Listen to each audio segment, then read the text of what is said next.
They saved my life, then handed me a bill for $48,000. Both things are true, but what happened next? She was left with a $48,000 hospital bill. Then, the billionaire CEO realized the girl in surgery was his daughter. She survived the surgery that should have killed her, but the bill that followed nearly finished what her failing heart couldn't. And before we go any further, thank you for pushing Mr. Steele Rich Stories past 2,500 subscribers. You're the reason we can tell stories like this. If this kind of real-to-life story hits home, share this video right now with someone who needs a wake-to-up call about family, money, and second chances. Drop a comment telling us where you're watching from, hit that like button, and if you haven't subscribed yet, do it now, because what you're about to witness will change how you see every hospital bill forever. Have you ever avoided the doctor because of money? Ever calculated whether chest pain was worth the emergency room fee? Ever wondered what would happen if a bill showed up that you could never pay? Not in a year, not in 10 years, not in a lifetime. In America, one medical emergency costs more than most people's cars. One surgery can exceed 4 years of college tuition. One diagnosis can transform a middle-class family into bankruptcy statistics. But tonight, you're going to see what happens when that impossible bill lands in the lap of a woman who doesn't know her billionaire hospital CEO is actually the father who walked out on her 23 years ago. The alarm rattled at 5:30 a.m. in Araya Lane's Chicago apartment, competing with the ancient radiator's metallic groans. She slapped the snooze button, a luxury she couldn't afford but took anyway. The November cold had already invaded through single-pane windows, making her burrow deeper under threadbare blankets that had seen better decades. "Araya, you're going to miss the bus," Elena Rios called from the kitchen, her voice carrying that particular maternal frequency that penetrated walls and excuses equally.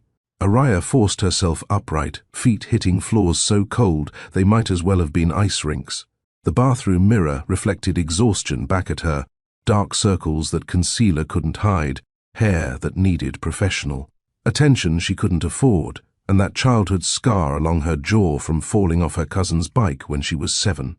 She traced it absently, remembering how Elena had carried her 6 blocks to the clinic because calling an ambulance would have cost a month's rent.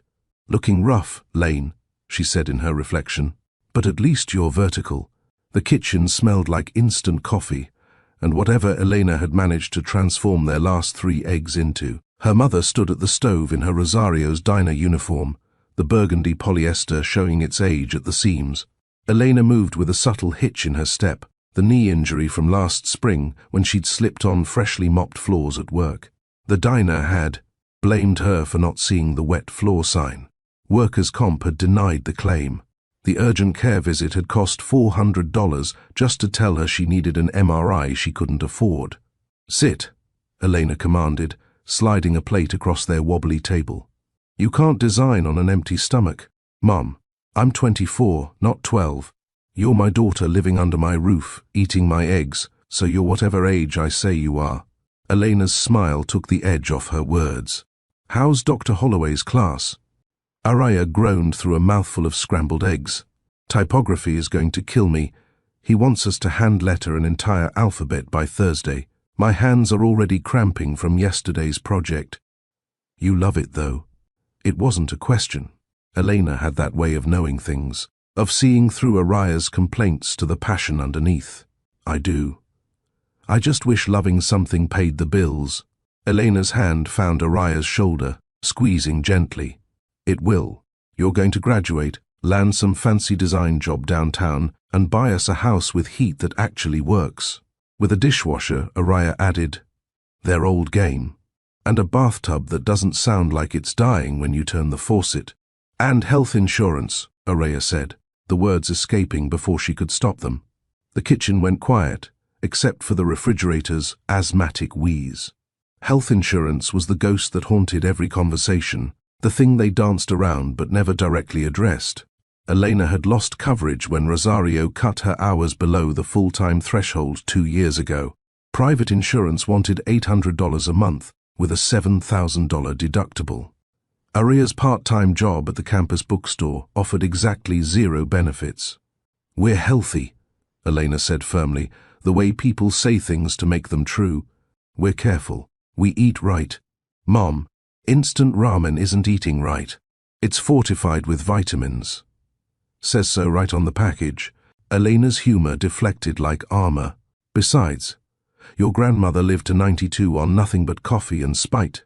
And Grandpa died at 58 from a heart attack he ignored for 3 days because he didn't want to pay for the words hung between them, heavy as unpaid bills. Elena's father had died in this very apartment, clutching his chest and insisting. It was just indigestion right up until he wasn't insisting anything anymore. That was different, Elena said softly. "We know better now. We're smarter." But being smart didn't fix Elena's knee that clicked when she climbed stairs. Being smart didn't explain away the headaches Aria had been having lately, the ones that made the computer screen blur during late-night design projects. Being smart was just another word for being scared with a college education.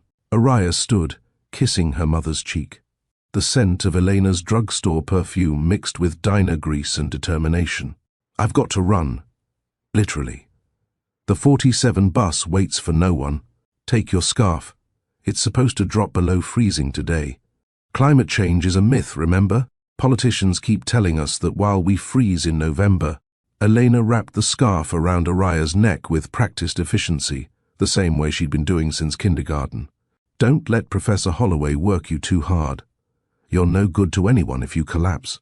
I'm 24, Mom. 24-year-olds don't collapse." If either of them had known what was happening inside Aria's chest, how her heart was already struggling with each beat, how the mitral valve was failing in ways that would soon announce themselves dramatically, they might have chosen different words for their goodbye. But catastrophe rarely sends formal announcements. It simply arrives, usually when you can least afford it. The bus ride to campus took 40 minutes through neighborhoods that told the story of Chicago's inequality in building heights and street maintenance. Aria pressed her forehead against the cold window, watching the city wake up. She thought about the typography assignment waiting for her, the shift at the bookstore that afternoon, the freelance logo design she'd promised. To finish by Friday for a client who was paying her $200, money that would go straight to next month's electric bill. She didn't think about her heart. Why would she? It had been beating for 24 years without asking permission or offering warning. She had no reason to believe today would be different from yesterday, that the reliable rhythm she'd never questioned was about to betray her in the most expensive way possible. Meanwhile, across the city in a condo where the heating bills were auto-paid and never examined, Orion Sterling stood before floor-to-ceiling windows overlooking Lake Michigan. The sunrise painted the water gold, a daily masterpiece that cost him $15,000 a month in mortgage payments to witness. His reflection in the glass showed a man who'd won everything and lost himself in the process. The framed photograph on his desk caught the morning light. Sterling Memorial Hospital, his name literally carved in stone above the entrance. He'd paid extra to have the letters backlit, visible from 3 blocks away. Orion Sterling, CEO. Orion Sterling, the man who'd built a healthcare empire. Orion Sterling, who used to be Orion Vega before that name wasn't impressive enough for board meetings. His phone buzzed. Devon Cole, his assistant, was already at work despite the early hour. "Morning, Mr. Sterling. Confirming your schedule, 8 a.m. Finance Committee, 10 a.m. with the Mayor's Healthcare Task Force, noon lunch with the pharmaceutical reps from Nexus, 2 p.m. Hospital tour with the new residents, 4 p.m. board meeting about the quarterly numbers. The board meeting, let me guess, Crawford wants to discuss our charity care numbers again. The CFO has concerns about the unpaid care percentage. Says we're leaving money on the table by not pursuing collections more aggressively." Orion's jaw tightened. "We're a hospital, not a debt collection agency." Should I tell him that? No. I'll handle Crawford myself. He ended the call and returned to the window. 25 years ago, he'd been Orion Vega, son of immigrants who ran a corner grocery on the south side. His mother had kept a coffee can behind the register for customers who couldn't afford milk for their babies. His father had extended credit that would never be repaid, writing names. In a notebook, he'd eventually burn rather than pursue collection. His father had died when Orion was in graduate school, a heart attack at 53, brought on by years of stress, and untreated hypertension because visiting doctors cost money better spent on keeping the store afloat. His mother, Marisol, had survived another 18 years running the grocery.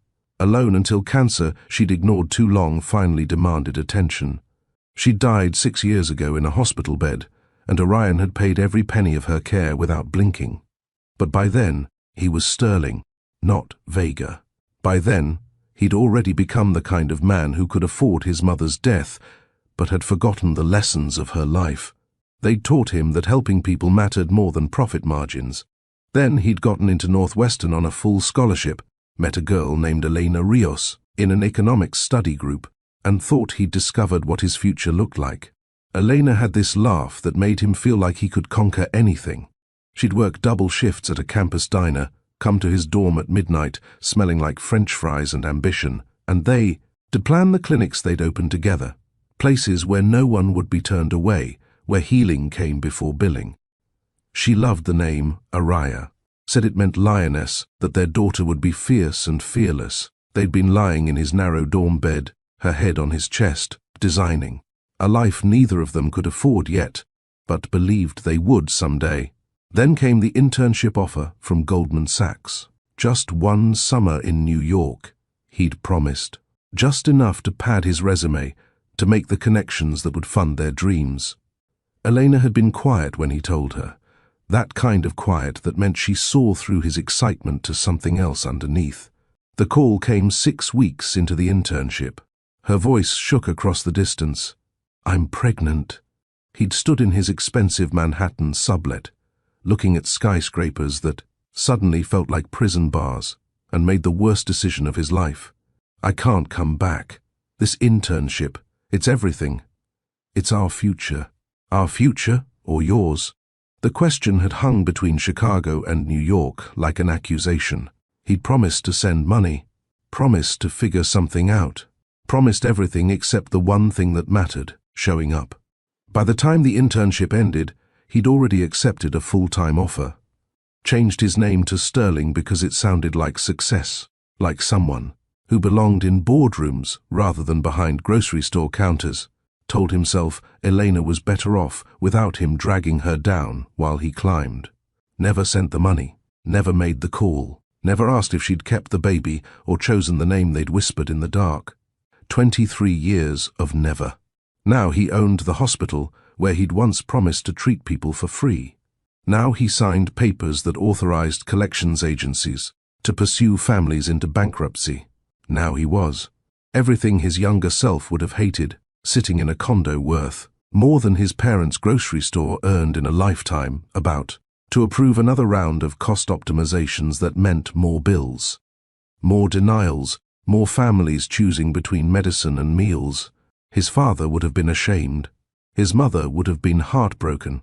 And the boy he'd been, Orion Vega, who'd believed healthcare was a human right, would have looked at Orion Sterling with disgust.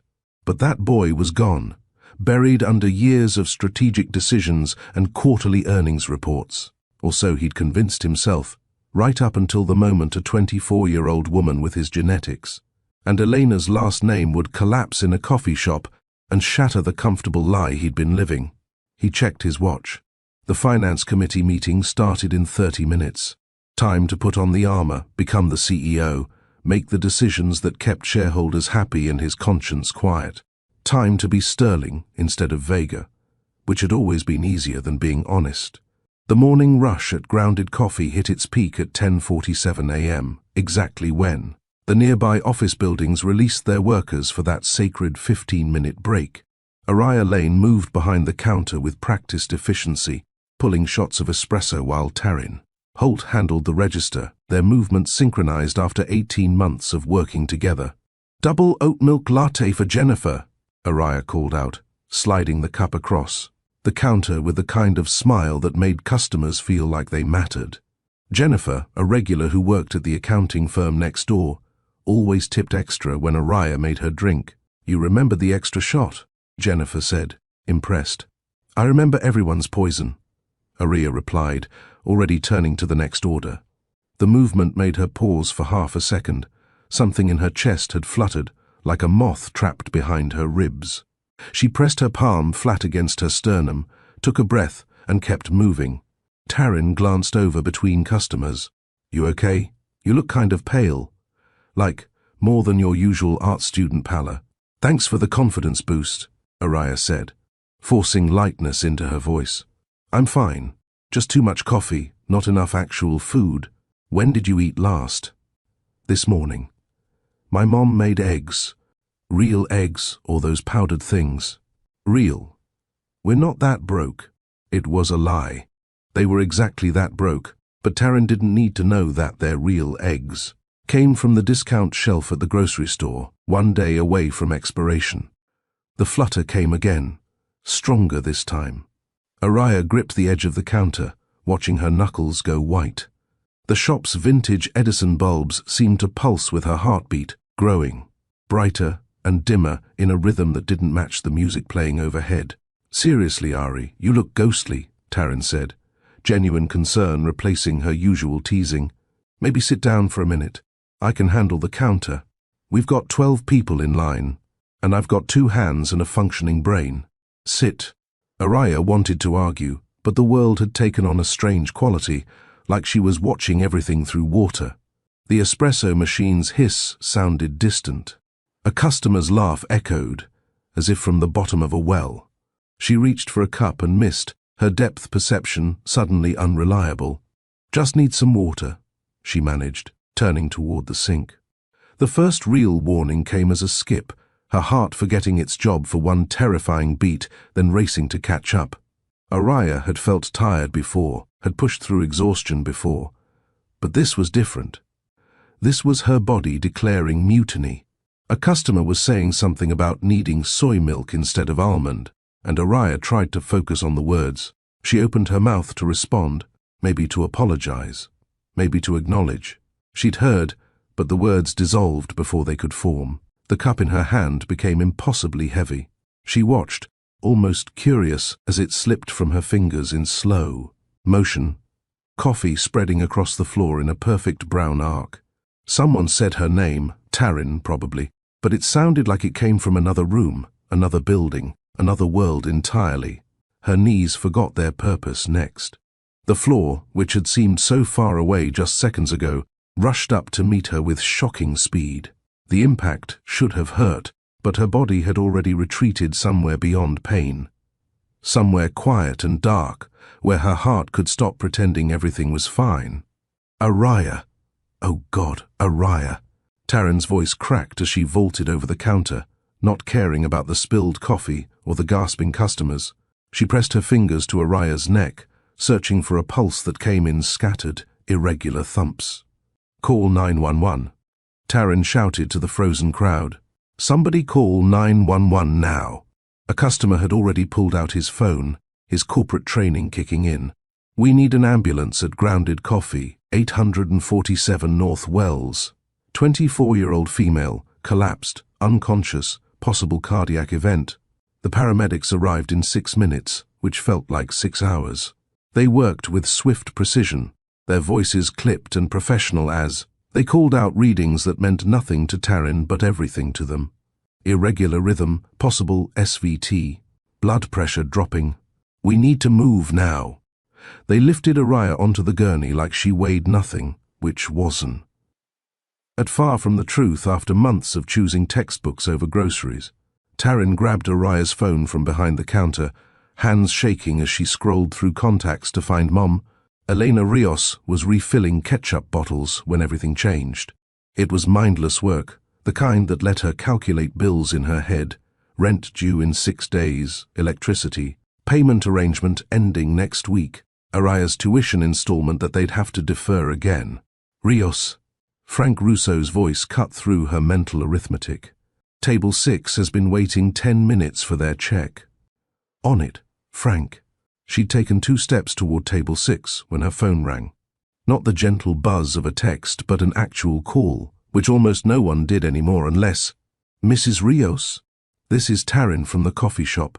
The tremor in the girl's voice made Elena's stomach drop before she heard another word. "It's Aria." She collapsed. "They're taking her to the hospital. The paramedics said something about her heart." Elena didn't hear the rest. The phone slipped from her hand, clattering on the linoleum as she ran for the door, ignoring Frank's shouts about her shift not being over, about final warnings, about responsibilities. None of that mattered. Only Araya mattered. Her knee screamed with each running step toward the bus stop, the untreated. Injury from spring announcing itself with vicious clarity. She'd walked on this knee for 7 months, limped through double shifts, pretended the grinding sensation was just aging. Now she ran on it, like her daughter's life depended on her speed, because maybe it did. The 22 bus had just pulled away from the curb. Elena ran alongside it, pounding on the door until the driver, recognizing desperation when he saw it, stopped and let her in. "Please," she gasped. "My daughter." The driver nodded, understanding everything in those 2 words, and pulled back into traffic.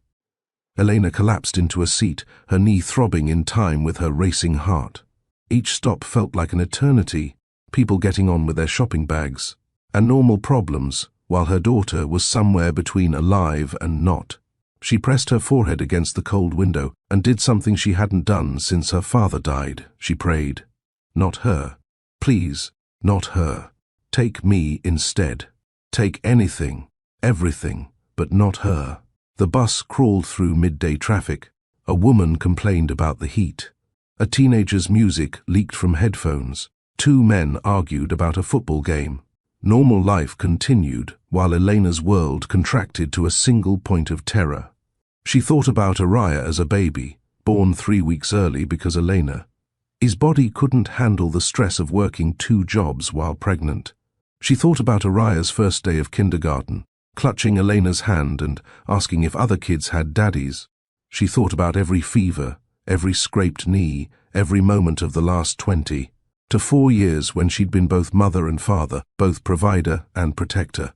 She thought about the man who should have been there for all of it, who'd chosen a Manhattan internship over their child, who'd changed his name and disappeared into success while Elena counted tips and prayed the rent would wait another week. And now Araya's heart, possibly inherited from that absent father's genetics, had failed. Her in a city where staying alive came with a price tag most people couldn't afford. The hospital rose from the street like a glass and steel monument to modern medicine. Elena had passed it 1,000 times, had seen the name glowing at night, had never imagined she'd need to enter its doors. She didn't register the name fully, just Memorial Hospital. Her panic was too consuming to notice details. The lobby overwhelmed her, all marble and efficiency, people in scrubs moving with purpose while visitors sat looking lost. She stumbled to the information desk where a young woman with kind eyes and a volunteer badge looked up. "I'm looking for my daughter. Araya Lane." She was just brought in, collapsed, they said her heart. "Let me check." Her fingers flew across the keyboard. "Lane, Araya.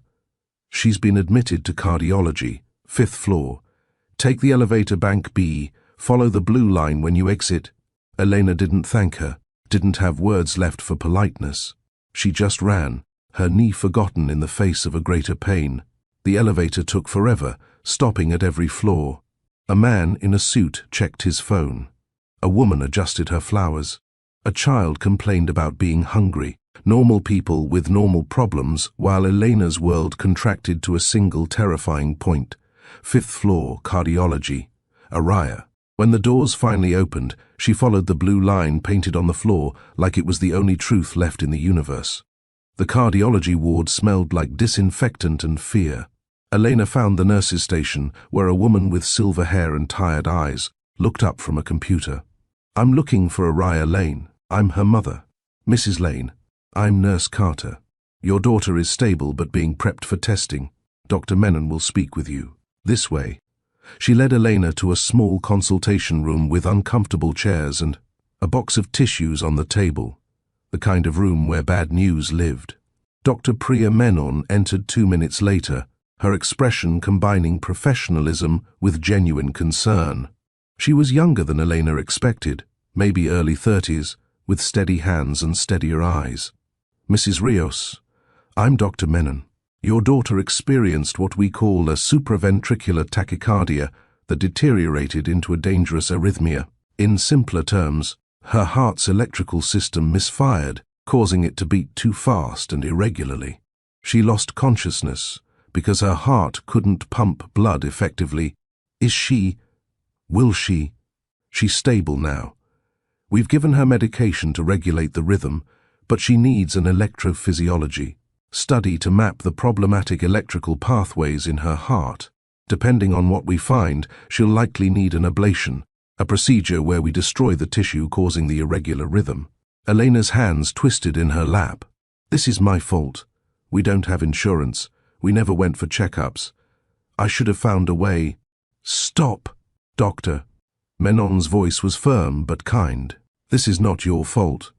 This condition, it's often congenital, something she was born with that chose today to announce itself. You couldn't have prevented this by having insurance. The only fault here belongs to a system that made you choose between medical care and keeping a roof over your heads." Elena looked up, surprised to hear a doctor speak so bluntly about the system she worked within. "Your daughter needs this procedure," Dr. Menon continued. "Without it, she's at risk for another episode. We need to act quickly." Nurse Melissa Carter returned with a clipboard thick with papers. "I need you to sign consent for the procedure. There are risks, bleeding, infection, very rarely stroke or death, but the risk of doing nothing is far greater. Without treatment, your daughter could have another episode, and next time—" She didn't finish. She didn't need to. Elena signed where indicated, her signature shaky but determined. Then came the second clipboard, the one that made her stomach clench. "This is the financial responsibility acknowledgement. It includes an estimate of costs." Nurse Carter's voice softened. "I want you to understand this is an estimate, not a final bill, but it gives you an idea of what to expect." She handed Elena a single sheet of paper. At the top, patient, Aria Lane. Procedure, electrophysiology study with ablation. Elena's eyes traveled down the itemized list. Cardiac catheterization laboratory fee, $12,400. Electrophysiology study, $15,200. Radio frequency ablation, $11,800. ICU observation, 24 hours, $4,200. Medications and supplies, $2,100. Physician fees, cardiologist, anesthesiologist, $2,300. Estimated total, $48,000. The number sat at the bottom of the page like a death sentence rendered in Arial font. $48,000. Elena stared at it, her brain trying and failing to process the mathematics of impossible. $48,000 was more than she'd made in the last 2 years. It was 3 years of rent. It was Aria's remaining tuition times 4. It was more than her father had saved in his entire life. It was a number from someone else's world, someone else's reality, someone who didn't count coins for bus fare or buy day-old bread. "I understand this is overwhelming," Nurse Carter said gently. "We have financial counselors who can discuss payment plans, charity care applications." "I'll sign," Elena interrupted. "Whatever it takes, I'll sign. The billing department will want to discuss.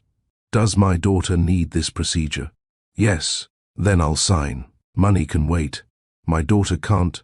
Elena took the pen and signed her name to a debt that would haunt her for decades, but she signed it without hesitation. She'd figure out the money later, sell everything, work 5 jobs, beg if she had to.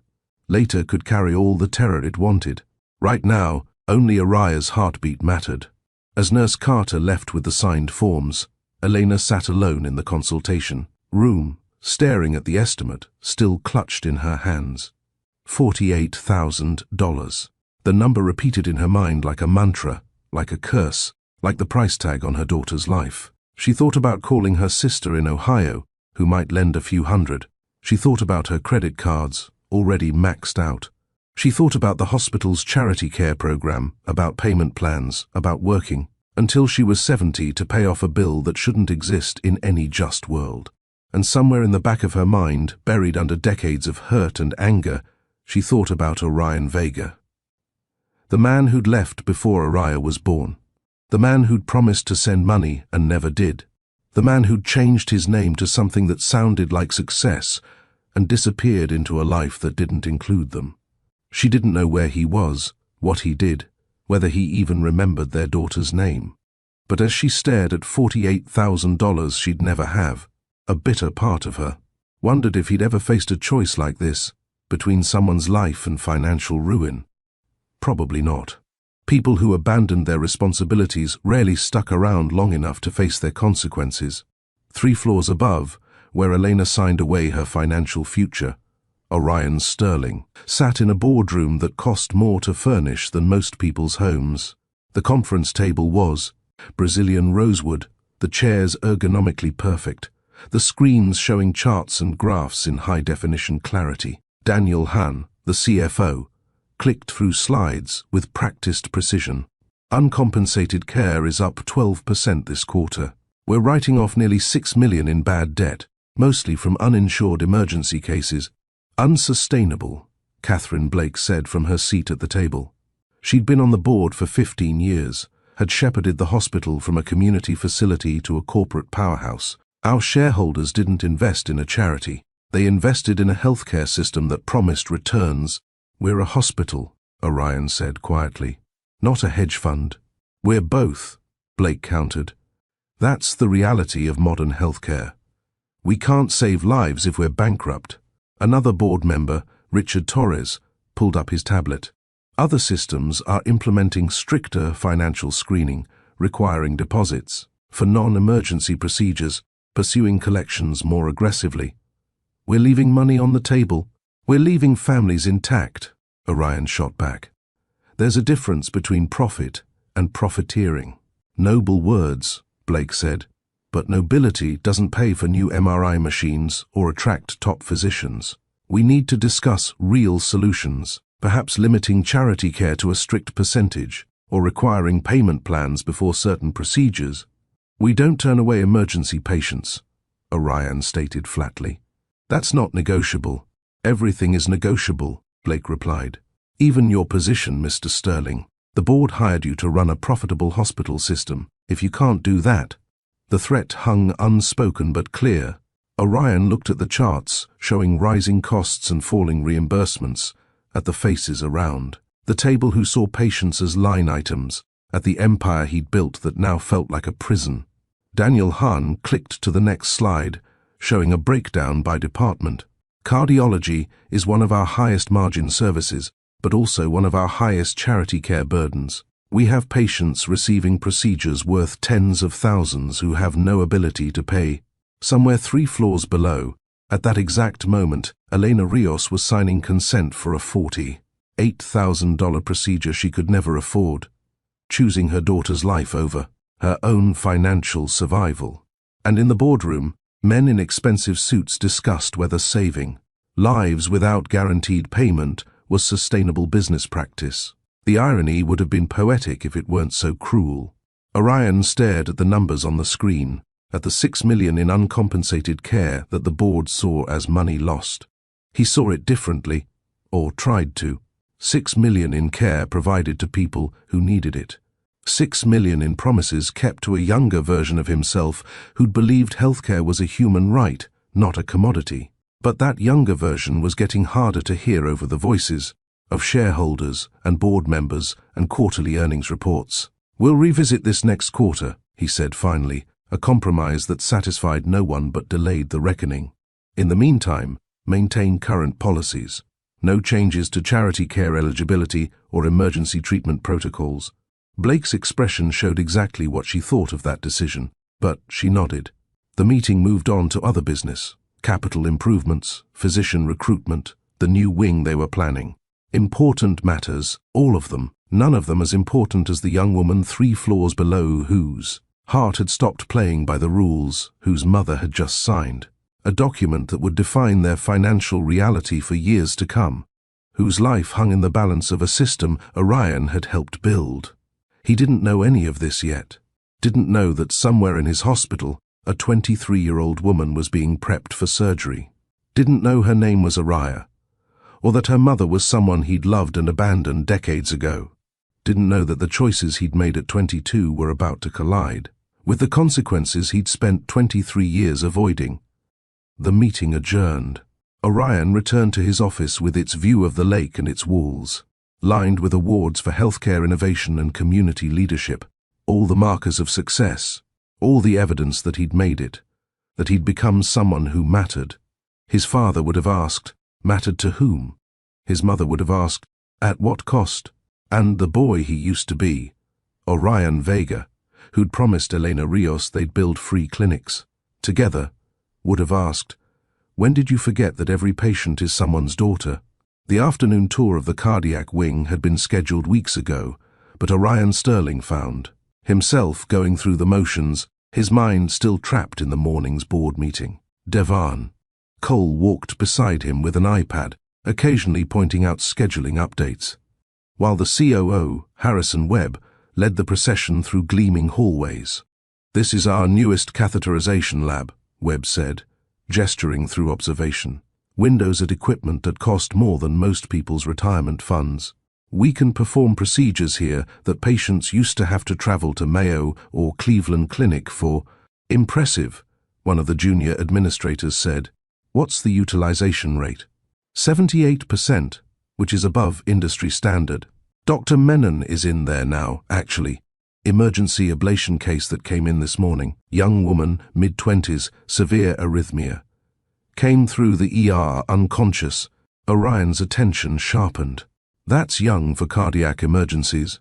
Congenital issue that finally showed itself. These cases are tricky. High acuity, often uninsured, significant resource utilization. Webb consulted his tablet.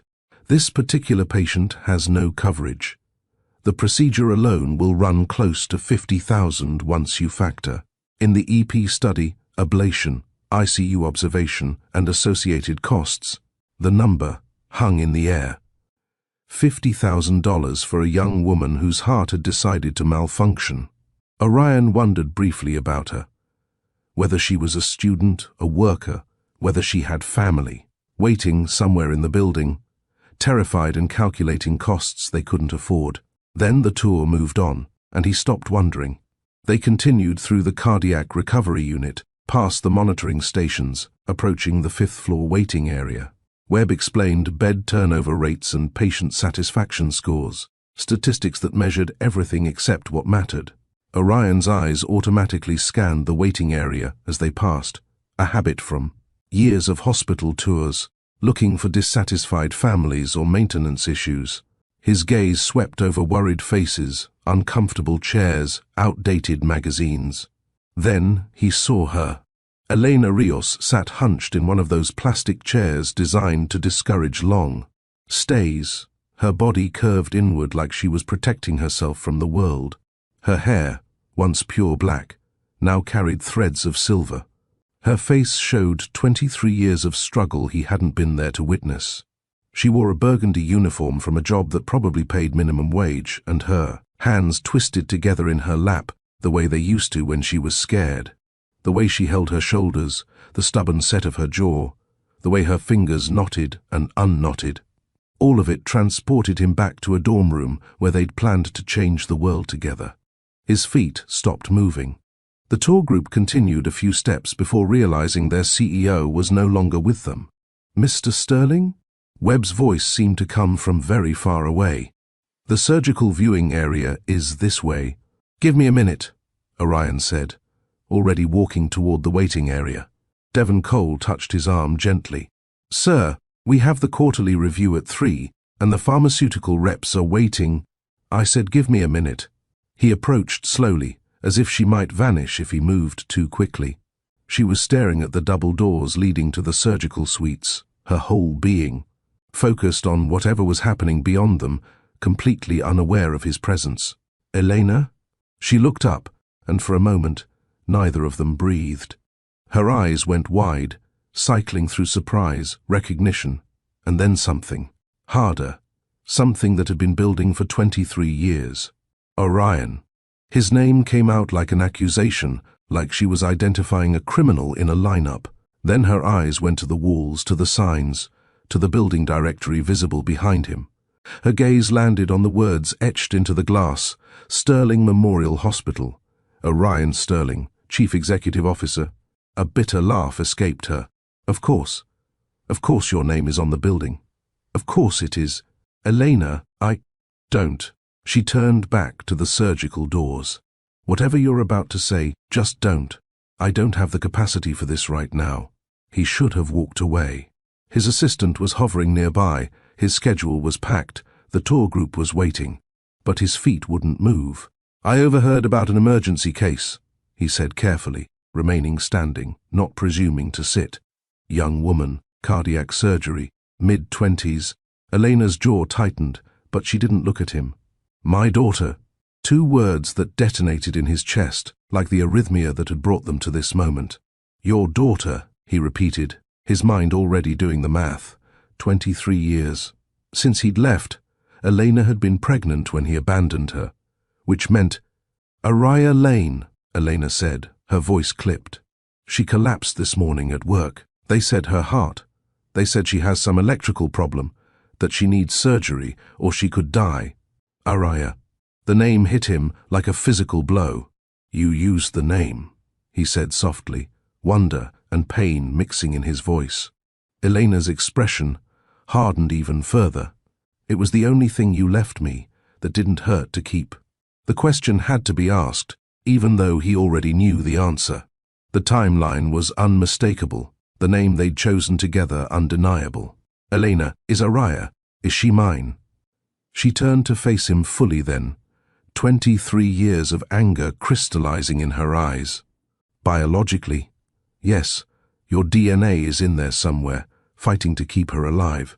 But in every way that actually matters, every fever I sat through alone, every nightmare I comforted, every birthday you missed, every parent-teacher conference where I had to explain why there was no father, every tuition payment I couldn't make, every time she asked about you and I had to decide between lying and breaking her heart. She's mine. I know. I never meant. You changed your number 3 months after I told you I was pregnant. I tried calling for weeks, then the first tried finding you. Orion Vega, Northwestern graduate, Goldman Sachs intern. But Orion Vega didn't exist anymore, did he? You'd become Sterling. Better branding, I assume. The accuracy of it made him flinch. I'm sorry. Your sorry is 23 years too late and worth exactly nothing to me right now. Orion absorbed her anger without deflecting, without making excuses. You're right. Everything you're saying is right. I was 22 and terrified, and I ran. I told myself it was for the internship, for the future, for 100 reasons that were all just different ways of saying I was a coward. Elena stared at him, perhaps surprised by the lack of defensiveness.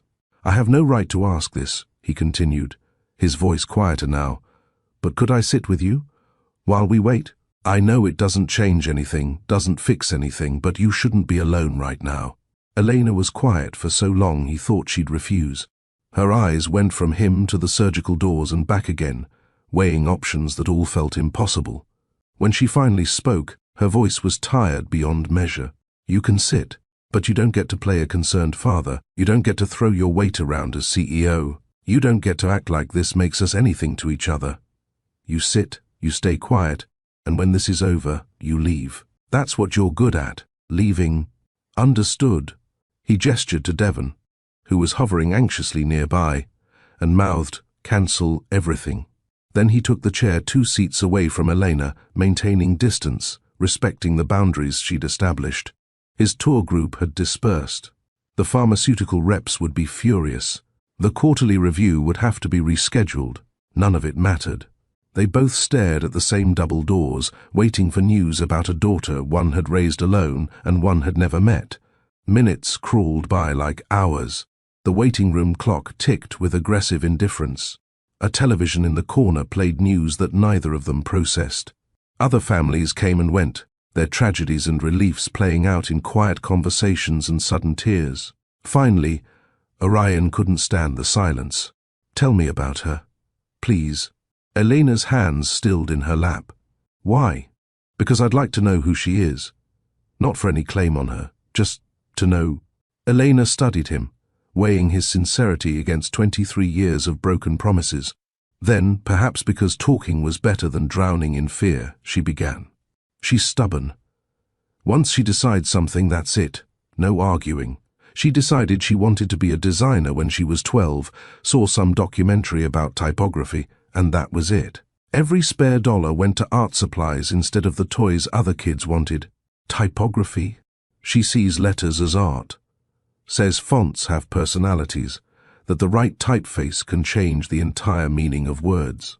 She's at Northwestern. Elena paused, the irony not lost on either of them. On partial scholarship, works at a bookstore part-time to cover what the scholarship doesn't, gives away half her tips to co-workers who need it more, then comes home and eats ramen for dinner because that's what's left. She's kind. Kinder than this world deserves. Helps everyone, even when she can barely help herself. Last month, she spent her textbook money on antibiotics for our neighbor's kid because they couldn't afford the prescription. I didn't find out until I saw her using photocopied pages from the library. Orion felt something crack in his chest. Grief for a person he'd never known, for 23 years of moments he'd missed. Does she know about me? Elena's expression hardened again. She knows her father left before she was born. She knows he chose his career over family. I never told her your name. What would be the point? You weren't Orion Vega anymore anyway. You'd become someone else. Someone successful. Someone who didn't have room in his life for the mistakes he left behind. The double doors opened, and Dr. Priya Menon emerged, pulling off her surgical cap. Both Elena and Orion stood simultaneously, their bodies tense with identical fear they'd never acknowledge. The procedure went as well as we could hope, Dr. Menon said, her voice carrying professional satisfaction. We successfully ablated the abnormal pathway causing the arrhythmia. Araya is stable. The next 24 hours are critical for monitoring, but her prognosis is excellent. Elena's legs gave out, the relief too massive for her body to process. Orion caught her elbow instinctively, steadying her. She pulled away immediately but was too overwhelmed to make an issue of it. She's okay. Elena's voice cracked. She's really okay. She's a fighter, Dr. Menon confirmed. Strong heart, once we corrected the electrical issue. She'll need to stay for observation, probably 3 to 4 days total. She's being moved to recovery now. You can see her in about an hour. After the doctor left, Elena sank back into the chair, tears finally coming. Through them, she managed to whisper, I told you she'd be a lioness. Orion stood frozen, unsure whether to sit again or give her space. He chose space, stepping back toward the wall. The bill, Elena said suddenly, reality crashing back in. Dr. Menon said 3 to 4 days. The estimate they gave me was $48,000 just for the procedure. With the hospital stay, her voice broke. Don't worry about the bill. Easy for you to say. Your name is literally on the building. The bitterness in her voice could have stripped paint. You charge $50,000 to save lives, then tell people not to worry about it. That's not what I meant. I know what you meant. You'll throw money at it and feel like you fixed something, but money doesn't make you her father. Money doesn't give you 23 years back. Money doesn't earn you the right to be here. I know that too. Orion stood in the waiting room, the weight of realization crushing him from all sides. His daughter, the child he'd never met, never held, never knew existed, beyond a possibility he'd run from, was lying 2 floors above in a bed. His money had paid for, in a wing his decisions had built, recovering from a surgery that would generate a bill his system had created. $48,000. The number the COO had mentioned during the tour took on new, devastating meaning. That wasn't just another uninsured case, another statistic for the board to debate. That was Araya's future, mortgaged to the very hospital he controlled. He thought about the board meeting that morning, Catherine Blake's, words about unsustainable charity, about shareholders and profits. He thought about Daniel Han's slides, showing rising costs and the need to pursue collections more aggressively. He thought about the 23 years he'd spent building an empire that would now destroy the only good thing he'd ever been part of creating. Elena sat beside him, unaware that the man who'd abandoned her was now the same, man whose signature would appear on the bills that would haunt her for decades. the CEO whose hospital had just saved their daughter's life, and would now demand payment that could destroy that life in different, slower ways. The irony was perfect and terrible. He'd changed his name to Sterling. To escape his past, built a hospital empire with that name blazing from its walls, and now that hospital would send the woman he'd loved and the daughter he'd never known into financial ruin. Unless he did something, unless he became the man he'd promised to be 23 years ago, before fear and ambition had twisted him into someone else entirely. But first, he had to decide, would he tell Elena who he'd become? That he wasn't just Orion who'd left her, but Orion Sterling, CEO of the very system crushing them? Or would he try to fix this from the shadows, the way he'd lived his entire adult life, at a distance, where it was safe, where hearts couldn't break and promises couldn't be demanded? The waiting room clock ticked toward evening. Visiting hours would start soon. Elena would see their daughter for the first time since this morning's collapse, would hold her hand, and pretend the $48,000 bill wasn't a guillotine hanging over both their futures. And Orion would have to choose, again, between the easy path and the right one. 23 years ago, he'd chosen wrong. The consequences of that choice were currently being moved to a recovery room 2 floors above, connected to monitors that beeped out her heartbeat at a cost of thousands of dollars per day. He looked at Elena's profile, older now, worn down by years of carrying burdens that should have been shared, but still beautiful in the way that people who've survived impossible things are beautiful. She'd done it without him.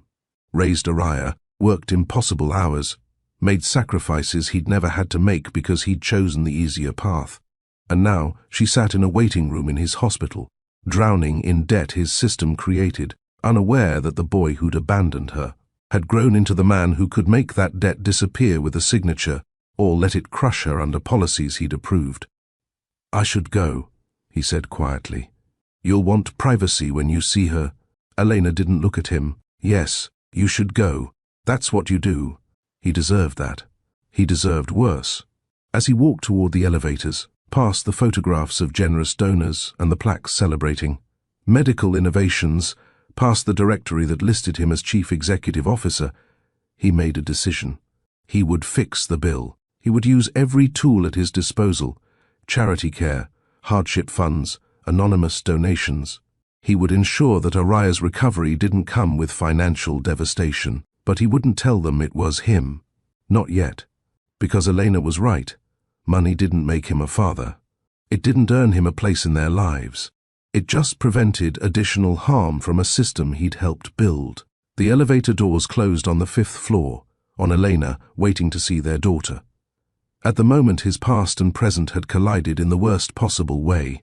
He'd spent 23 years running from consequences. Starting today, he'd spend however long it took running toward them instead. Even if they never forgave him, even if Araya never knew his name, even if Elena's bitterness never softened, he owed them that much. He owed them everything, actually, but that much was a start. Consciousness returned to Araya Lane in fragments. First came the ceiling, white tiles with tiny holes that her drugged mind tried to count. Then the soreness in her chest, like someone had reached inside and rearranged things without asking permission. Her throat felt like sandpaper had taken up residence there. "Welcome back to the land of the living, baby." Elena's voice pulled Araya fully awake. Her mother sat bedside in the same burgundy uniform from the diner, now wrinkled beyond salvation. Her eyes were puffy and red, but she was smiling that particular mother's smile perfectly when they're trying not to cry. "Mom?" Araya's voice came out as a croak. "What happened? You decided to give me a heart attack by having one yourself. Very dramatic, very inconsiderate timing. Where?" "Memorial Hospital. You collapsed at the coffee shop. Taryn called 911. Elena squeezed her daughter's hand. "You scared me, Ari. You scared me more than I've ever been scared in my life." The door opened, and Dr. Priya Menon entered, clipboard in hand, looking satisfied in the way doctors do when their patients don't die. "Good to see you awake, Araya. How are you feeling?" "Like someone played drums on my ribs. That's normal. We had to go through your femoral artery to reach your heart. You had what we call Wolff-Parkinson-White syndrome. Basically, your heart had an extra electrical pathway that was causing dangerous rhythms. We ablated it, destroying the problematic tissue. You're lucky. Your co-worker called 911 immediately. Another few minutes, and we might have had a very different conversation. Araya's hand went to her chest instinctively. I'm the first going to die. Not from this, Dr. Menon assured her. The ablation was successful. You'll need follow-up care, regular monitoring for a while, some medication initially, but people with your condition who receive treatment go on to live completely normal lives. How long do I have to stay here? 3 to 4 days, assuming no complications. We want to monitor your heart rhythm, make sure everything's settling properly. The doctor paused, checking her chart. I see we don't have insurance information on file. The financial counselor will stop by to discuss options, but don't worry about that right now. Focus on recovering. The words "don't worry about it" and financial counselor in the same sentence created a knot in Araya's stomach that had nothing to do with her recent surgery. After Dr. Menon left, Araya turned to her mother. Insurance. Right. We don't have that.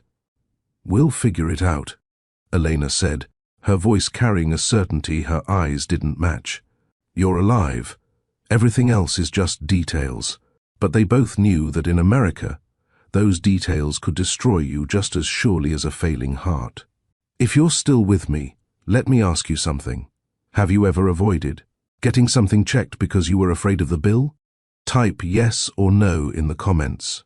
I want to see how many of us are carrying that fear around, choosing between our health and our financial survival. And look, if this story is hitting close to home, if you're feeling that familiar dread in your stomach, hit that like button right now. Subscribe to Mr. Steele Rich Stories if you haven't already, because these aren't just stories, they're warnings, lessons, and sometimes hope for those of us caught between sickness and poverty. 2 hours later, after Elena had dozed off in the chair and Araya had stared at the ceiling tiles long enough to count them twice, a woman knocked softly on the door. She carried a folder like it contained something dangerous, which, in a way, it did. Hi, Araya. I'm Carla Mendoza from Patient Financial Services. Her smile was apologetic before she even started talking, which told Araya everything she needed to know. I know you're still recovering, and I hate to bring this up now, but I need to review your billing estimate and discuss your options. Elena jerked awake at the word billing. It's important to understand this is an estimate, Carla continued, settling into the visitor's chair like someone preparing to deliver bad news gently. The final bill might be different, but we want you to be prepared. She opened the folder and slid a paper onto the rolling tray table, the same one that had held Araya's untouched lunch.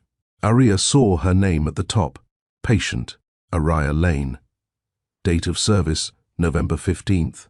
Her eyes traveled down the itemized list. Cardiac catheterization, electrophysiology study, radiofrequency ablation, ICU care, medications with names she couldn't pronounce. Each line had its own impressive number, but her brain couldn't process them individually.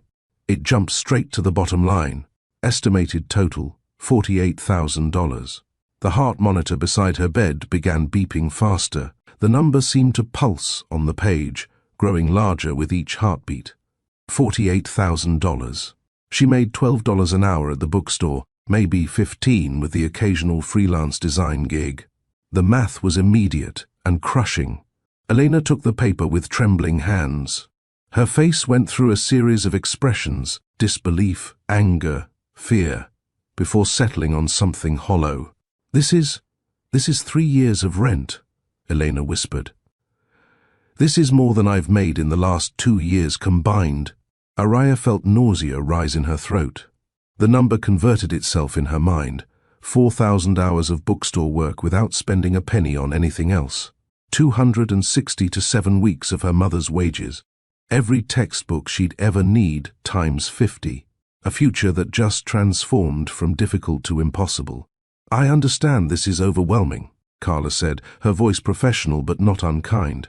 The cardiac ablation is a complex procedure. The electrophysiology study alone is $15,000. The ICU stay is over $4,000. medications, physician fees, facility charges, they add up quickly. Add up? Elena's voice cracked. This isn't adding up. This is drowning. This is impossible. There are options, Carla continued, pulling out brochures with titles, like financial assistance program and payment plan options. Based on your income, you may qualify for charity care that could reduce the bills significantly. We offer payment plans that can extend up to 60 months. There's also the possibility of negotiating certain charges. She spread the papers out like playing cards, each one a different version of the same bad hand. You don't have to make any decisions today. Take these applications home, fill them out when you're ready. The billing department will work with you. We understand this is difficult. The words sounded rehearsed because they were. Thousands of families had sat in this same room, received this same speech, faced this same impossible choice between health and financial survival. After Carla left, the room felt smaller, like the walls had moved in while they weren't watching. Araya stared at the estimate still lying on the tray table, the number somehow getting larger each time she looked at it. I ruined everything, she whispered. Stop, Mom, $48,000. I had to go and get sick and now… Stop! Elena's voice was fierce. You didn't choose this. You didn't decide to have a bad heart. You didn't price the surgery or create this system that charges people the cost of a house to save their lives. But the money can be figured out. Money can be negotiated, borrowed, begged for if necessary. You can't be replaced. Do you understand me? There is no amount of money that matters more than you being alive. Tears ran down Araya's face, pooling in the hollow of her neck. I was supposed to graduate and get a good job and take care of you. Now I'll be paying this off until I'm 50. Every penny will go to this debt. I'll never finish school. You'll finish school. You'll become the designer you're meant to be. You'll create beautiful things that make people feel something. Elena wiped her daughter's tears with hands that had wiped thousands of tables, counted thousands of tips, and stretched thousands of dollars beyond their breaking point. This bill isn't your fault. Being sick isn't a moral failing. The only crime here is a system that puts a price tag on your heartbeat. While Araya drifted back into medicated sleep, Elena sat with the estimate in her lap, the paper already soft from her sweaty palms. $48,000 might as well have been $48 million for all the difference it made to their ability to pay. She'd been raised to be proud, to never ask for help, to handle her own problems. That pride had carried her through 23 years of single parenthood, through double shifts and maxed credit cards, and choosing between groceries and utilities. Her pride had been armor and identity, and the thing that kept her standing when everything else tried to push her down. But as she stared at $48,000 she'd never have, Elena understood that pride was a luxury she could no longer afford. The charity care applications sat on the table beside her. She'd fill them out, expose every detail of their poverty to strangers. Who would judge whether they were poor enough to deserve help? She'd beg if necessary, grovel if required, sacrifice every shred of dignity if it meant Araya could have a future. And somewhere in the back of her mind, buried under decades of hurt and anger, she thought about the conversation in the waiting room, about Orion, not Vega anymore, but Sterling, about his name on this building, his role as CEO, his power to make decisions about bills exactly like this one. She'd told him to leave, and he had. That's what he did, left when things got complicated. But he'd also asked to sit with her, had absorbed her anger without defending himself, and looked genuinely devastated when she'd told him about Araya. Elena shook her head, dismissing the thought. 23 years of absence couldn't be erased by one afternoon of sitting in a waiting room. Whatever happened with this bill, she'd handle it the way she'd handled everything else. Alone. Her anger at Orion Vega had always been expensive. It had cost her sleepless nights and bitter thoughts and the energy she could have spent on better things. But this time, she realized with bitter clarity, the price of her pride and anger might be Araya's future. Tomorrow she'd swallow that pride. She'd fill out the applications, call the financial counselors, explore every option. And if that meant dealing with Orion Sterling, CEO of this hospital, father of her daughter, the man who'd abandoned them both, then that's what she'd do. Not for him, not for herself. For Araya, who deserved better than inheriting the consequences of her parents' broken history.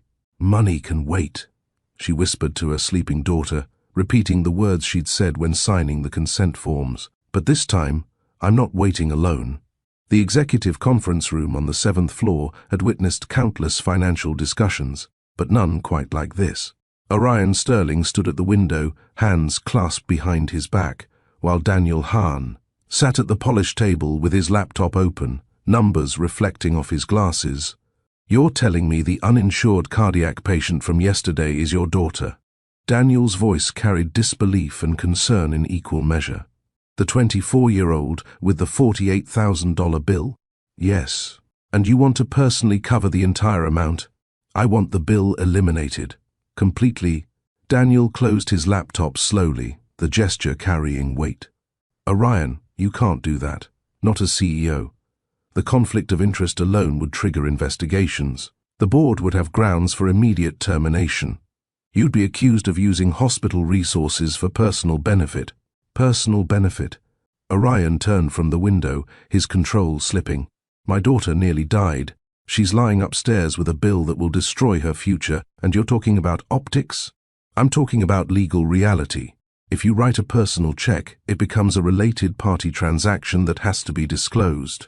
If you waive the bill using CEO authority, it's an abuse of position. Either way, you're looking at lawsuits, possible criminal charges for misuse of non-profit funds, and definite termination.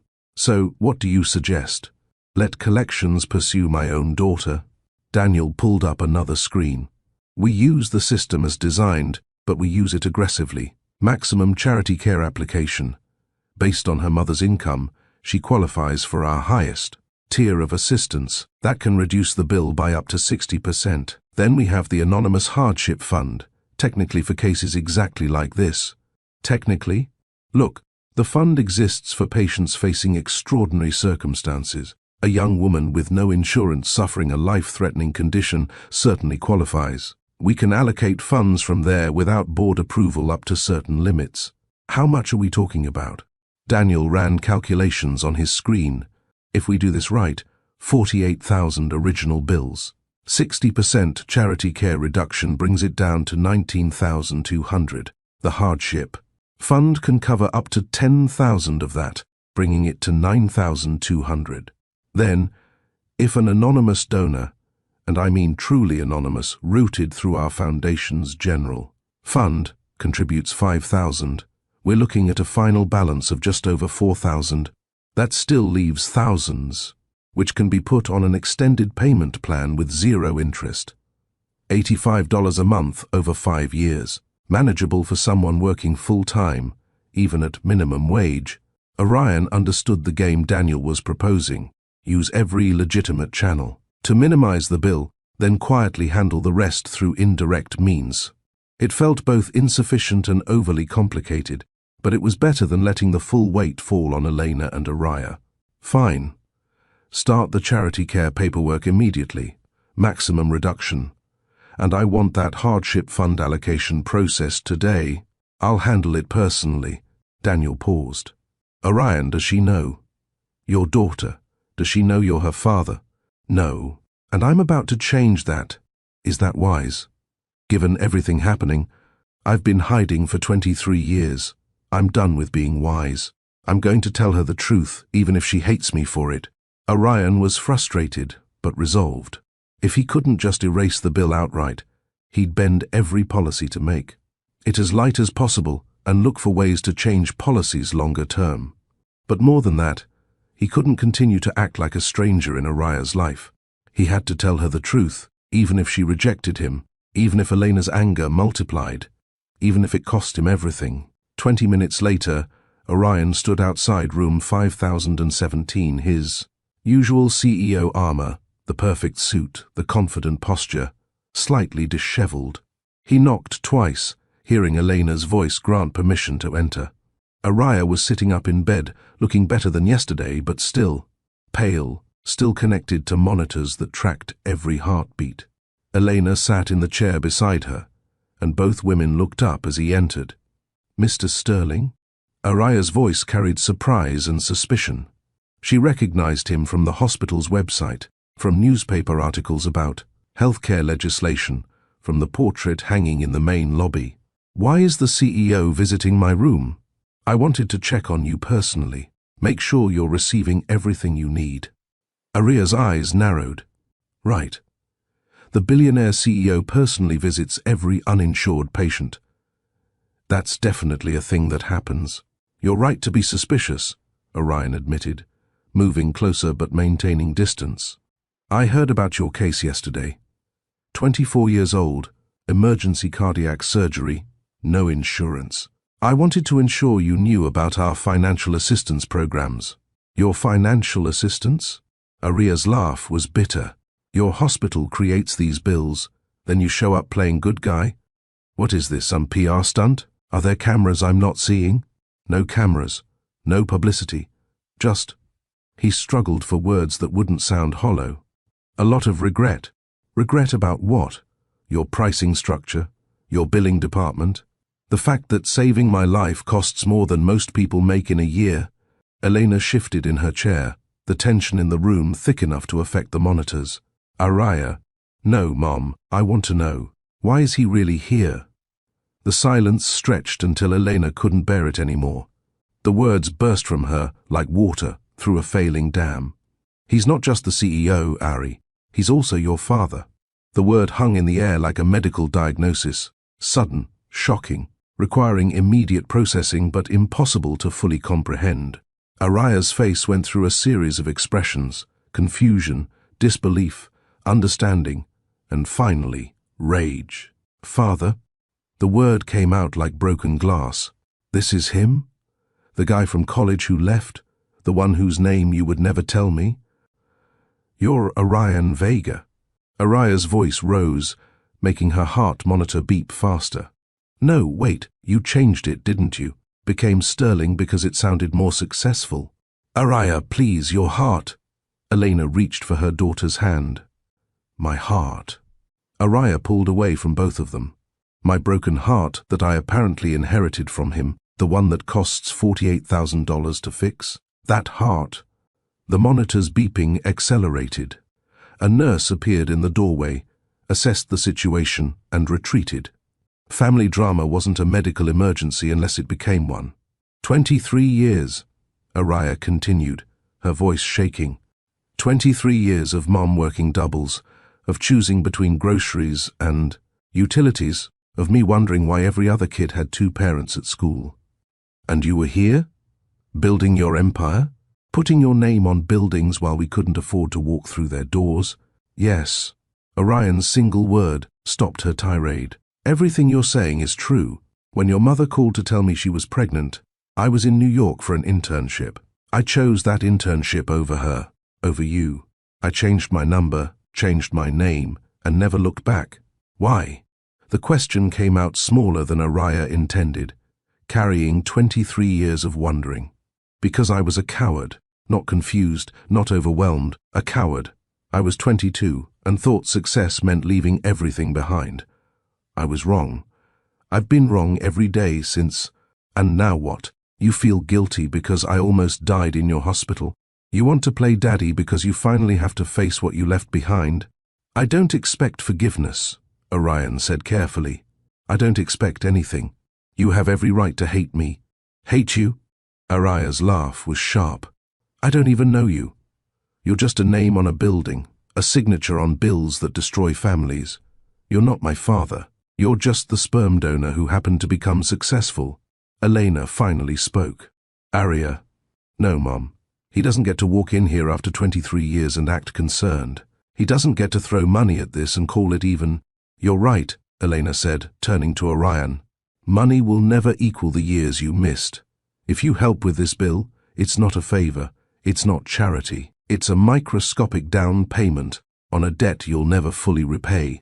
Orion nodded, accepting the condemnation without argument. I understand. I'll leave. But before I go, I need you to know, I'm going to ensure this bill doesn't destroy your future. Not as your father, because I haven't earned that title, but as someone who owes you more than money could ever represent." He moved toward the door, then paused. "The charity care application will be approved for the maximum reduction. There are other assistance programs that will help. What remains will be manageable. That's not a gift. It's just preventing additional harm from a system I helped create." As he reached for the door handle, Araya's voice stopped him.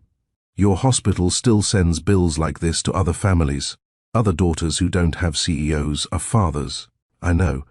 That's something I'm going to work on changing." "Sure you are." He left without defending himself, without making promises about systemic change that would sound hollow at this moment. The door closed softly behind him. Araya stared at the spot where he'd stood, then at the estimate still, sitting on her tray table, then at the hospital logo on her gown. The man who'd abandoned her and the system crushing her were the same entity, the same name, the same fundamental betrayal dressed up in different decades. "Did you know?" she asked Elena. "When they brought me here, did you know this was his hospital?" "Not until I saw him in the waiting room yesterday. Then everything connected, the name change, the success, all of it. The boy who promised to build free clinics became the man charging $48,000 for heart surgery." Araya closed her eyes, exhausted by revelations that hurt more than her healing chest. "I want him gone.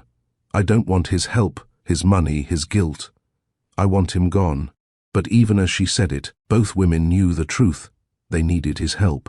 Pride was a luxury they couldn't afford, not with $48,000 hanging over their heads. The father who'd never been there was now their only hope for a future that didn't end in bankruptcy. The irony would have been funny if it weren't so cruel. The CEO who'd abandoned them could make their impossible problem manageable, with decisions that cost him nothing but signatures. While they'd spent 23 years counting every penny, he'd spent those same years building an empire that profited from people's suffering. And now their survival depended on his guilt finally outweighing his comfort. Elena looked at her daughter, seeing the anger and pain and confusion she felt herself. "We don't have to decide anything right now. You need to rest. Your heart needs to heal." "My heart," Araya said bitterly. "The one I got from him. The one that almost killed me. The one that's going to bankrupt us both. We'll figure it out, together. Like we always have." But for the first time in 23 years, Elena wasn't sure that was true. This problem was bigger than double shifts and deferred bills. This problem required help from the one person she'd sworn never to need. And that person had just walked out the door, leaving behind promises that sounded exactly like the ones he'd made 23 years ago, right before he disappeared. If you were in Elena Rios's shoes, would you swallow your pride and accept help from the man who abandoned you, if it meant your child might escape a lifetime of debt? Let me know in the comments, yes, no, or not sure, and tell me why. Because this isn't just about one family's story. This is about the impossible choices millions of people face when survival and dignity go to war with each other. And if this story is making you think differently about medical bills, about absent parents, about the price we put on human life, hit that like button. Share this video with someone who needs to hear it. Subscribe to Mr. Steele Rich Stories, because we're just getting to the part where people decide who they're going to be when everything's on the line. Elena found him near the vending machines on the 3rd floor the next afternoon, staring at rows of overpriced snacks like they held answers to questions he couldn't ask. She'd been looking for him, though she'd never admit it out loud. You had no right to drop that bomb in her room. Her voice cut through the hallway's ambient noise. Orion turned, looking less like a CEO and more like a man who hadn't slept in days. "I know. I didn't plan it that way." "Then what was your plan? Show up, throw money at the problem, disappear again?" "I was going to tell her the truth eventually. When she asked why I was really there, I couldn't lie anymore. I've been lying by omission for 23 years. Another lie felt like it would kill something in me." Elena crossed her arms, her old defense mechanism. "Your feelings aren't the priority here. Hers are. Mine are. You don't get to unload your guilt without considering the damage." "You're right." He didn't argue, didn't justify. "I handled it badly. I'm sorry. The apology sat between them, insufficient but genuine. If I accept your help with the bill, Elena said carefully, each word measured, there are conditions. Non-negotiable conditions. Name them. You don't use this as leverage. Ever. You don't hold it over our heads. Don't demand gratitude. Don't expect it to buy forgiveness or a relationship. You accept her anger. You accept her boundaries. You accept that trust, if it comes at all, will come slowly and might never arrive. Agreed. Orion's response came without hesitation. Elena, I'm not doing you a favor. I'm paying back a fraction of what I owe, and even then there's no amount of money that equals what I took from both of you. Why now? The question burst from Elena like something she'd been holding for years. Why care now when you didn't care for 23 years? I always cared. I just buried it under ambition and fear and a new name. Seeing her upstairs, knowing she almost died, knowing my hospital created a bill that could destroy her future. It made the burying impossible. Elena's jaw tightened. I'm only considering this because I refuse to let my anger at you cost Araya her future. My pride has already been expensive. I won't let it bankrupt my daughter. That's more than fair. And Orion, if you hurt her again, if you make promises you don't keep, if you disappear when things get complicated, there won't be enough lawyers in Chicago to protect you from me. He met her eyes, seeing the mother who'd raised their daughter alone, who'd worked until her body broke, who'd chosen Araya over pride every single day. Understood. The next 3 days passed in a strange rhythm. Araya's body healed with medical precision. Her heart rhythm stabilized. Her incision sites showed no signs of infection. Her energy slowly returned. Dr. Menon visited twice daily, each time expressing satisfaction with her progress. But emotional healing followed no such clean trajectory. At night, when the hospital sounds quieted to mechanical hums and distant footsteps, Araya and Elena talked in whispers about fathers, and absence, about love and betrayal, about the difference between who people promise to be and who they actually become. Did you love him? Araya asked on the second night, watching her mother adjust the uncomfortable hospital chair for the 100th time. Elena was quiet for so long that Araya thought she wouldn't answer. Then, I loved who he was then, or who I thought he was. We were kids planning to save the world together. He talked about free clinics and serving communities that couldn't afford care. He made me believe that helping people could be a career, not just a luxury. What happened? New York happened. Success happened. He got a taste of a different life and decided our plans were too small, too idealistic. I don't know who he is now. The boy I loved wouldn't have built a hospital that charges $48,000 for saving lives. On Araya's 4th day, Carla Mendoza returned with a different folder, this one noticeably thinner. Her expression carried cautious optimism. I have good news. Your charity care application was approved at the highest tier. That's a 60% reduction right there. Additionally, our hardship fund allocated $10,000 to your case. And there was an anonymous donor contribution of another $5,000. She slid the new paperwork across the tray table. The bottom line read, remaining balance, $4,200. The number was still substantial, still more than they had in savings, still years of payments. But it wasn't impossible. It wasn't life-destroying. It was survivable. We can set up a payment plan, Carla continued. Based on your income, we're looking at around $85 a month over 5 years, 0 interest. Araya stared at the number, then at her mother. Elena's face showed something complicated, relief mixed with the knowledge of exactly who that anonymous donor was. The anonymous donor, Araya said slowly. That wouldn't happen to be someone whose name is on this building, would it? Carla's professional smile was neither confirmed nor denied.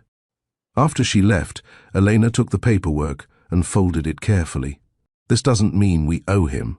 This means he's starting to pay off a debt that's 20 to 3 years overdue. You understand the difference? Araya nodded, but her feelings were more complex than simple understanding.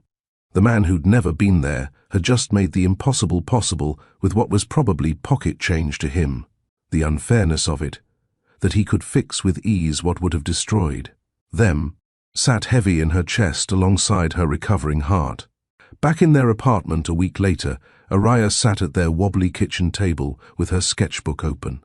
The past days had given her an artistic vision she couldn't shake. Hospital corridors as mazes, medical, bills as shadows with reaching hands, hearts drawn in technical detail but surrounded by price tags. She sketched the number 48,000 as a weight pressing down on a small figure in a hospital bed, then crumpled the page. Started again. This time the figure was standing, the weight reduced but still present, still heavy but no longer crushing. Elena watched from the kitchen, pretending to organize bills but really just observing her daughter process trauma through art. "I hate that he can just make problems disappear," Araya said without looking up. "I hate that $48,000 is life-destroying for us, but basically nothing for him. I hate that the system works that way. I know. But I'm also—" She paused, pencil hovering over paper. "I'm curious. About him. About his parents. My grandparents. About whether I have cousins, aunts, uncles. There's this whole family history I've never known. That's natural. It feels like betraying you. Like I'm choosing him over you." Elena set down the bills and came to the table. "Ari, wanting to know where you come from doesn't betray me. I'm your mother. That's permanent. Nothing he does or doesn't do changes that. If you want to know him, be angry at him or both at the same time, that's your choice to make." 3 floors above the Chicago streets, in a conference room that overlooked the hospital he'd built, Orion Sterling convened a meeting that wasn't on any official schedule. Carla Mendoza sat beside Daniel Hahn, along with 2 other administrators who handled patient financial services. "I want to talk about systemic changes," Orion began without a preamble. "Not publicity stunts, not small adjustments, real reform." Daniel pulled up spreadsheets. "We're listening. First, raise the income threshold for maximum charity care. Right now, we're basing it on federal poverty guidelines that haven't kept pace with actual cost of living. A family making $30,000 a year in Chicago is struggling. They shouldn't be fighting for financial assistance." Carla nodded. "That would increase our uncompensated care significantly. Then we increase it. Second, simplify the application process. It shouldn't require a college degree to understand our forms. Third, automatic review of any bill over $20,000 for patients without insurance. They shouldn't have to know to ask for help." "The board will fight this," one administrator warned. "Let them fight. I'll make the case." Orion looked at each person in turn. "We're sitting in a hospital that makes millions in profit while bankrupting families. That's not healthcare. That's extraction. We're going to change it." Daniel closed his laptop slowly. "You know this will cost you political capital with the board, maybe your position. My daughter almost died and woke up to a bill that would have destroyed her future. If I can't use my position to prevent that from happening to other families, what's the point of having it?" 2 weeks after her discharge, Araya sat at the kitchen table with a business card in front of her. Orion Sterling's direct office number, written in his own handwriting, given to Elena in the hospital corridor with the instruction, "When she's ready." If she's ever ready. Elena sat across from her, drinking coffee that had gone cold an hour ago. "What would you regret more?" Elena asked gently. "Calling? Or never calling?" "I don't know. Both feel like they come with consequences. Then maybe the question is, which consequences can you live with?" Arya picked up her phone, the business card trembling slightly in her other hand. She dialed before she could overthink it. He answered on the second ring. "Orion Sterling." "It's Araya." Her voice came out stronger than she felt.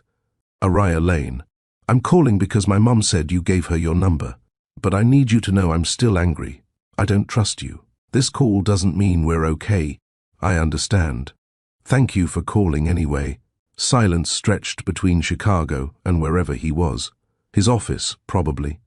Surrounded by the empire he'd built while she grew up without him. "I have questions," she finally said. "About your parents. My grandparents. I don't know anything about that side of my family. I'll answer anything you want to know.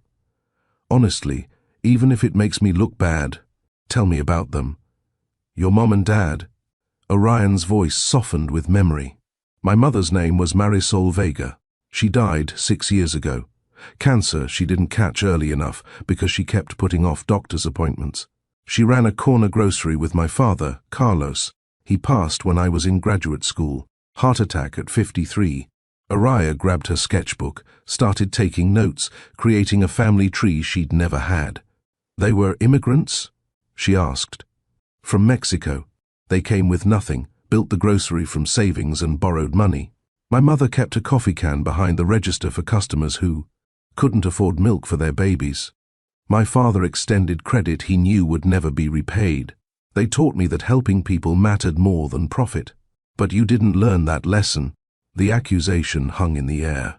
Orion didn't deflect it. I learned it, then unlearned it, traded their values for success. I'm trying to find my way back, but I can't undo 23 years of wrong choices. They talked for 37 minutes about Marisol's cooking, Carlos's terrible jokes, the grocery store that became a community hub, about cousins Araya had never met, family gatherings she'd been excluded from by circumstance and choice, about a heritage she'd never been able to claim. The call ended without forgiveness, without promises of future conversations. But when Araya hung up, she had something she'd never had before, a family history, names to put on the empty branches of her family tree, and a door that was no longer completely closed. Elena looked at her daughter, seeing the conflict written across her face. How do you feel? Confused, angry, curious, all of it at the same time. Araya looked at her notes, at her grandmother's name written in her own handwriting. Is it okay to be all of those things at once? It's more than okay. It's honest. 3 weeks after her discharge, Araya returned to Memorial Hospital for her first cardiology follow-up. The building felt different now, less like a place that had saved her life, and more like a place connected to complicated family history. Elena walked beside her through the lobby, where Orion's name still glowed in backlit letters. Dr. Priya Menon greeted them with genuine warmth in the examination room. How are you feeling? Any irregular heartbeats, dizziness, chest pain? Nothing. I feel normal. Better than normal, actually. The ECG showed what Dr. Menon had hoped to see. Clean, regular rhythm, with no signs of the pathway that had nearly killed her. This is excellent. The ablation was successful. You'll need to stay on beta, blockers for another month, then we'll reassess. Long-term prognosis is very good. As they prepared to leave, Orion noticed a figure in the waiting area through the window. Orion sat with a newspaper he wasn't reading, positioned where he could see the cardiology department entrance, but not intrude. He's been there the whole time. Araya asked her mother. He asked if I wanted him for the appointment. I said no. So he waits. At her second follow-to-up appointment 4 weeks later, Elena had a work conflict. Araya went alone, and again Orion appeared in the waiting area, present but not presumptuous, available but not demanding. This time, after Dr. Menon gave her clearance to return to work with restrictions, Araya approached him. You know you don't have to do this, sit in waiting rooms like some kind of medical bodyguard. I know. I want to be here. But only if you're comfortable with it. I'm not uncomfortable. I'm just adjusting. Late one night, unable to sleep, Araya posted one of her hospital sketches on Instagram, the one showing a heart monitor merged with a cash register, beeping out dollar amounts instead of heartbeats. She captioned it simply, "They saved my life." Then they charged me $48,000 for it. Both things are true. By morning, the post had 847 likes and 93 comments. This happened to my mom after her stroke. I'm avoiding the cardiologist because I can't afford the testing. My dad died because he delayed treatment for chest pain. Couldn't afford the messages kept coming. Hundreds of people carrying the same fear, the same impossible choices between health and financial survival. Araya realized her story wasn't unique. It was common, ordinary even, which made it more tragic. She started posting regularly, sketches of waiting rooms where people calculated whether their symptoms were expensive enough to seek care, typography, Experiments where medical terms were priced like grocery items, illustrations of hands reaching for help across chasms labeled with dollar amounts. Her captions evolved into short essays. Asking for help doesn't make you weak. The system that forces you to beg for survival, that's what's broken. Your worth isn't measured by your bank account, but this country sure tries to make you believe it is. I'm allowed to be grateful they saved my life and furious about the bill. Both emotions can exist in the same heart. Her followers grew from hundreds to thousands. Messages came from people who'd never told anyone about their medical debt, their avoided appointments, their fear of dying because they couldn't afford to live. The first walk happened by accident. Elena had taken a rare afternoon off, sitting by the lake near Navy Pier, when Orion appeared on the path. They'd both come to the same place seeking the same thing, distance from their respective responsibilities. "May I?"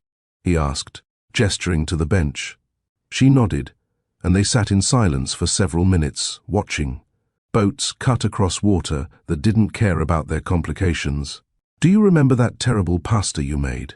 Elena finally said. "In your dorm, sophomore year, you insisted you could cook Italian without a recipe." A smile cracked Orion's careful composure. "It was somehow both burnt and undercooked. I still don't know how I managed that. You served it with such confidence. Like if you believed hard enough, it would taste good.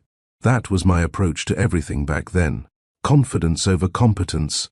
Their conversations became occasional, then regular, walks by the lake every other week, sometimes talking about Araya's progress, sometimes avoiding the present entirely by living in memories of who they'd been. "We were so certain we'd change everything," Elena said during their fourth walk. "Free clinics in every neighborhood, sliding scale payments, healthcare as a human right." "I know. And then you became exactly what we criticized. The administrator is more concerned with profit margins than patients." Orion stopped walking, facing the water. "I didn't mean to. Or maybe I did and just didn't admit it. When I changed my name to Sterling, I told myself it was just for professional purposes. Better. Branding. But really, I was trying to become someone who didn't come from a corner grocery, whose parents didn't extend credit to people who'd never pay it back. You were ashamed of them?" "No. Yes. I don't know. I was ashamed of being the kid who worried about money, who understood what it meant. When customers put items back at the register because they'd miscalculated, I wanted to be someone who never had to think about cost.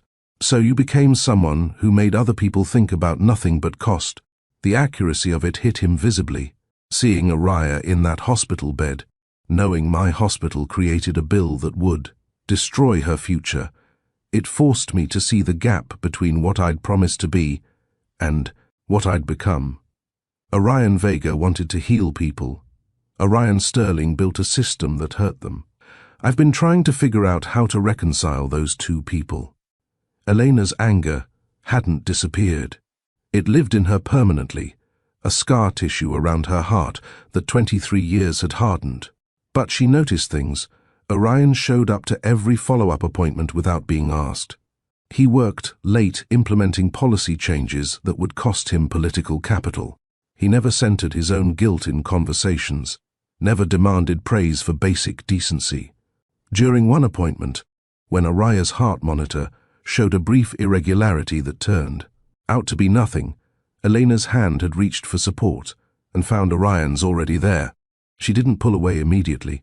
Small gestures accumulated, shared coffee after appointments, brief updates about Araya, his art, acknowledgements that co-parenting adults was strange territory for both of them. "I'm not forgiving you," she clarified one afternoon. "I need you to understand that." "I do, but I'm recognizing effort. There's a difference." Araya kept her relationship with Orion carefully structured. Phone calls on Tuesday and Thursday evenings, 30 minutes maximum. No surprise visits to her apartment or the bookstore where she'd returned to work part-time. No sharing her artwork without explicit permission. Absolutely no dad language unless she initiated it, which she hadn't. But, within those boundaries, she was curious. During their calls, she asked questions that would have been invasive from anyone else but felt necessary for understanding where she came from. When did you decide to leave my mom? Honestly, I think I decided the moment the internship offer came. Everything after was just justification. Did you ever think about coming back? Every day for the first year, then less frequently. Then I trained myself not to think about it at all. Why change your name? Because Orion Vega sounded like someone from a corner grocery, and I wanted to sound like someone who belonged in boardrooms. I was wrong. My name was never the problem. The questions got harder, and Orion never dodged them. Did you love her? My mom? Yes. Not the way she deserved, clearly, but yes. Do you love her now? I love who she was. I respect who she's become. I don't know her well enough anymore to claim anything deeper than that. What do you regret most? He was quiet for a long time. Not the money I could have sent, though I regret that. Not missing your childhood, though I regret that too. Mostly, I regret choosing comfort over courage. Every major decision in my life I chose. The easier path, leaving instead of staying, building wealth instead of building the clinics I'd promised. Changing policies only after my own daughter nearly died instead of because it was right. The hospital reforms you're doing now, do they erase the past? No, they can't.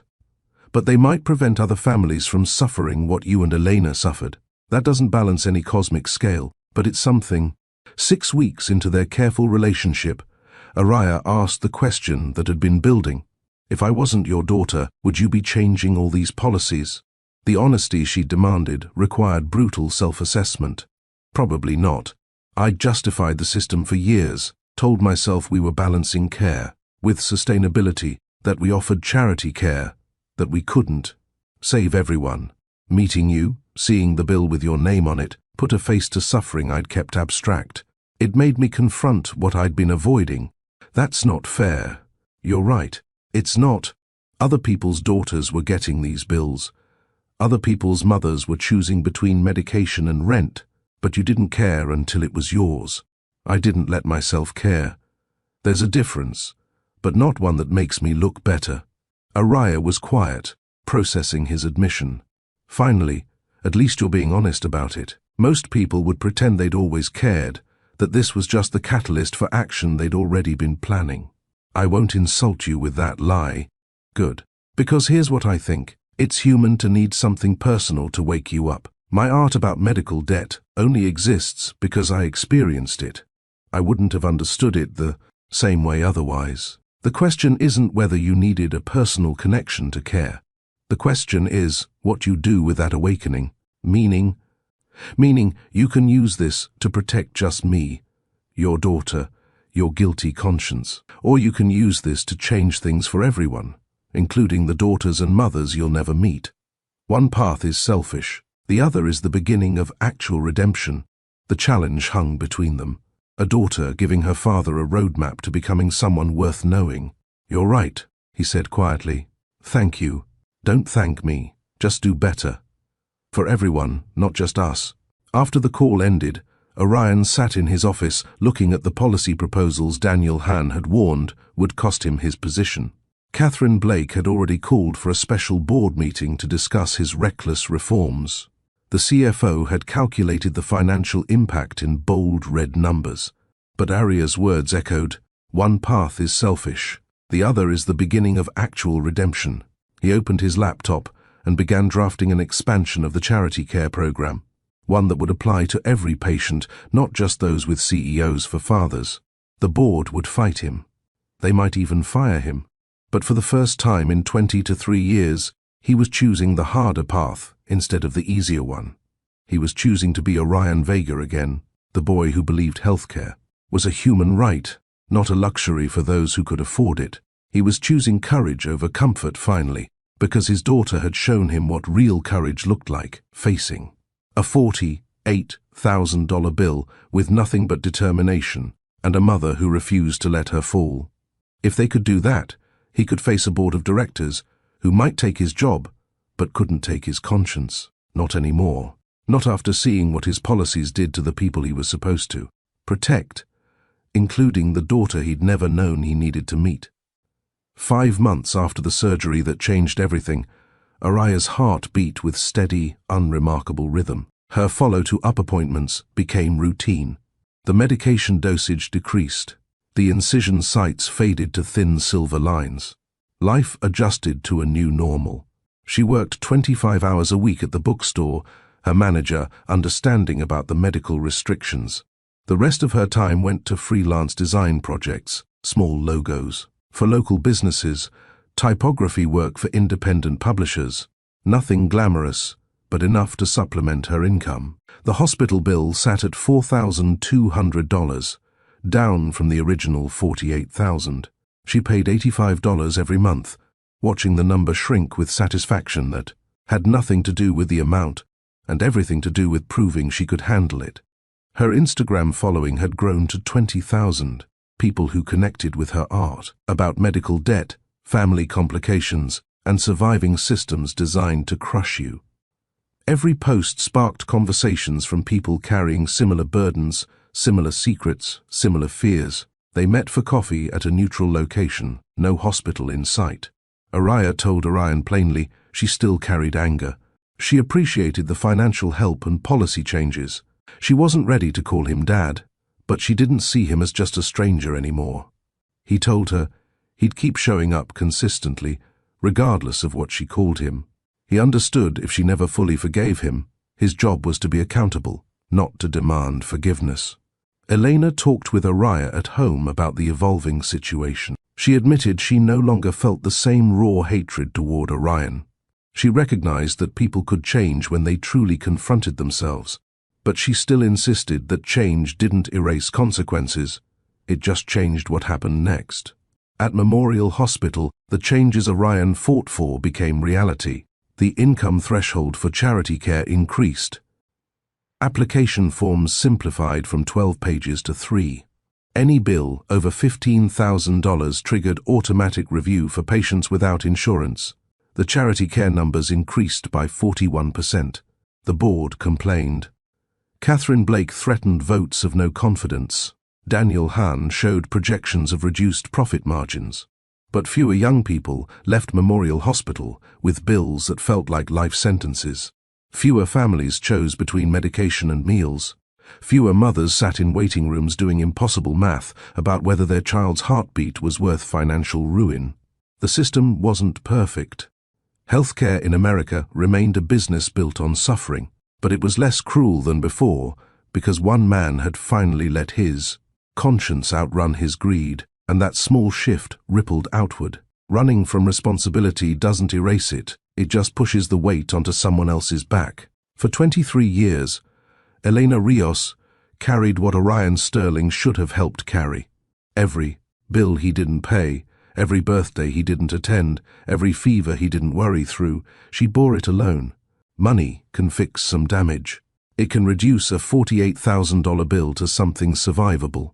It can fund policy changes that help thousands of families. But it can't buy back childhoods. It can't purchase the missed first words, the graduation he didn't attend, the quiet loyalty of a single mother, counting tips at midnight and choosing her daughter's future over her own comfort every single time. Forgiveness isn't required. It's not owed to people who hurt you, no matter how much they've changed. Araya didn't have to forgive Orion. Elena didn't have to soften toward him. But even without full forgiveness, real change and partial healing were still worth pursuing. Not for the person who caused the harm, but for the people moving forward with their lives. That number, $48,000, once felt like the end of Araya Lane's story.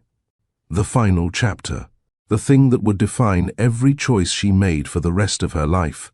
But it turned out to be just one chapter in a much longer book. The real transformation wasn't that the bill went down, though that mattered.